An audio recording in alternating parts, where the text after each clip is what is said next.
Pemirsa, kecelakaan maut di persimpangan Muara Rapak, Kota Balikpapan, Kalimantan Timur seakan menguak persoalan lain yang tak kalah serius. Apalagi di lokasi itu disebut-sebut kerap terjadi kecelakaan. Padahal aturan pembatasan waktu bagi angkutan berat juga sudah diterbitkan. Lantas, apa solusi agar peristiwa serupa tidak terulang?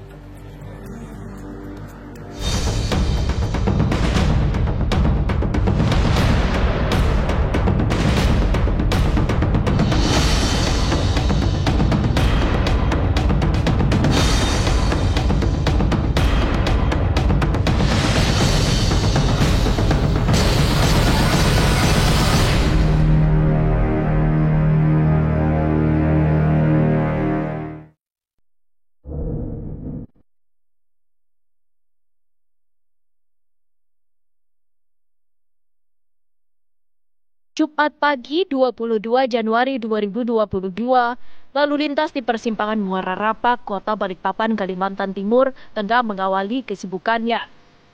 Di sebuah ruas jalan menurun, antrian kendaraan ini tengah menanti giliran lampu hijau. Namun, pemandangan mengerikan seketika terjadi.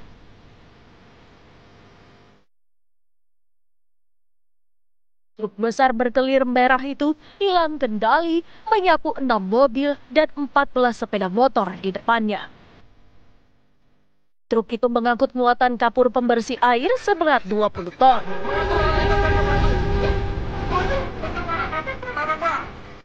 Jadi pagi hari kita mendapat laporan ada kejadian laka lantas pada masuk perempatan lampu merah Ramayana ini.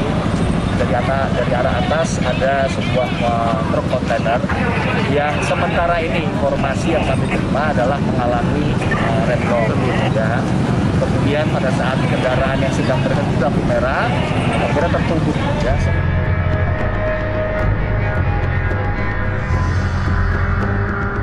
Jam menunjukkan angka 6:19 waktu setempat saat insiden maut itu terjadi. Sedangkan peraturan Wali Kota Balikpapan melarang angkutan alat berat melintasi jalan itu mulai dari jam 6 pagi hingga 9 malam setiap hari. Tapi mengapa truk itu leluasa melintas?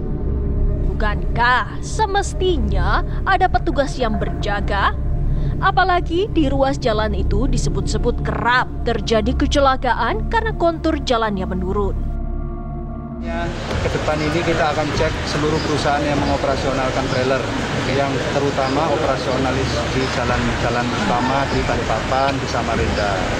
Nanti manakala ada hal pelanggaran yang dilanggar, kita akan mencoba untuk sama-sama kita tertibkan bersama stakeholder terkait. Insiden maut di persimpangan Muara Rapak itu mengantarkan sopir truk Muhammad Ali sebagai tersangka. Sebelumnya, polisi juga sudah memeriksa tes urin dan kondisi kejiwaan Ali. Selain dijerat dengan pasal 310 Undang-Undang Nomor 22 Tahun 2009 tentang lalu lintas dan angkutan jalan, sopir 48 tahun itu juga dikenakan pasal 359 KUHP karena dianggap lalai yang mengakibatkan orang lain meninggal dunia. Ancaman hukuman maksimalnya 5 tahun penjara. Bagaimana kalau yang meninggal mobilnya lebih dari satu orang? Ya sama. Kalau peristiwanya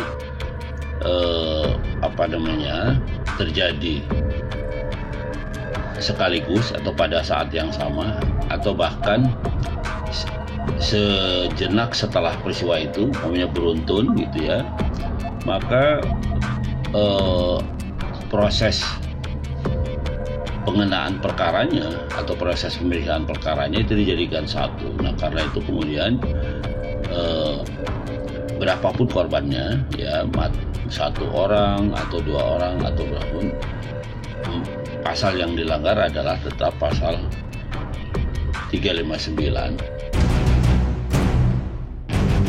Berkaca dari insiden maut itu, Korlantas Mabes Polri dan Dinas Perhubungan Kota Balikpapan bergegas berkoordinasi. Pembatasan angkutan berat melintas pun diperketat. Durasi pembatasannya diperpanjang 2 jam. Jika sebelumnya pembatasan mulai jam 6 pagi hingga 9 malam, aturan baru melarang angkutan berat melintas dari jam 5 pagi hingga 10 malam. Meski begitu, aturan pembatasan waktu dinilai kurang efektif.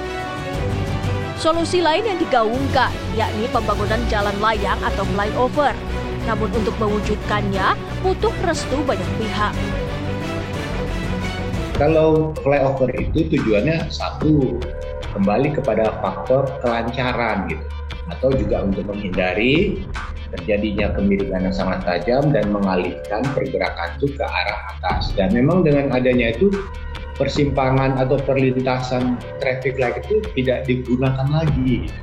Jadi kan ibaratnya itu kita berharap ya, tadi kemarin kan kecelakaan karena ada antrian ya yang menyebabkan korbannya cukup banyak, sementara kendaraan di belakang itu kan sepertinya mengalami kendala dengan faktor kemiringan jalan. Jadi dengan adanya flyover, satu hal yang kita dapat nilai tambahnya adalah tidak terjadi lagi adanya traffic light, sehingga tidak menimbulkan potensi kalau terjadi kejadian terulang gitu ya. Kemudian mudah-mudahan dengan kejadian ini titik tolak untuk segera mewujudkan rekayasa jalan dan ke depan tidak terjadi kecelakaan lagi di lokasi.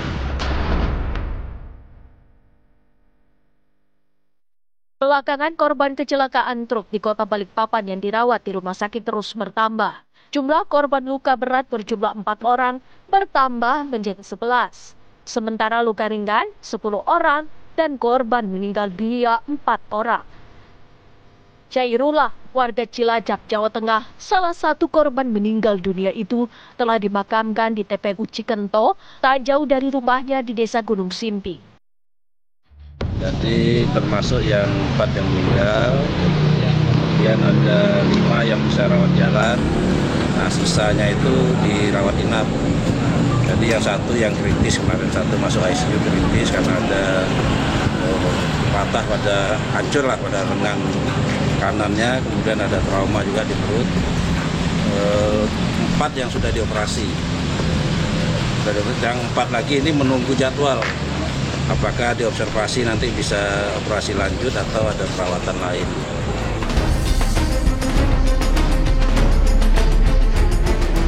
Disebutkan dalam rentang waktu 2019 hingga 2022, setidaknya telah terjadi 13 kecelakaan di Simpang Rapa. Butuh solusi cepat dan tepat agar kecelakaan serupa tidak terulang lagi.